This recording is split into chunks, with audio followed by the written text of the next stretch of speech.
পিকু আর তার বোন ছেঁড়া কাপড়ে কাঁধে একটা বড় বস্তা নিয়ে রাস্তা দিয়ে হাঁটছে। একটি বড় বিয়ের অনুষ্ঠানে ধনীরা খাবার খাচ্ছে, অনেক আনন্দ করে। পিকু আর তার বোন খাবার দেখে দৌড়ে যাইতেছে খাবার চাইতে হাইওয়ে দিয়ে। পিকু আর তার বোন অনুষ্ঠানে গিয়ে খাবার চাইছে, তো দিলে না, উল্টো তাদের বের করে দিল।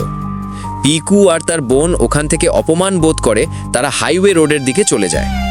পিকু আর তার বোন রাস্তায় বসে কাঁদছে আর নিজেকেই সান্ত্বনা দিচ্ছে।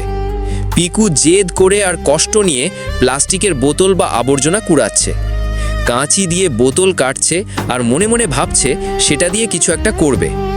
একটি গাবলা থেকে ধুয়ে আরেকটি গাবলায় রাখতেছে, মনে মনে ভাবছে কি করা যায়। পরিষ্কার জিনিসগুলো একটা বালতিতে করে হাত দিয়ে ধরে সে নিয়ে আসতেছে।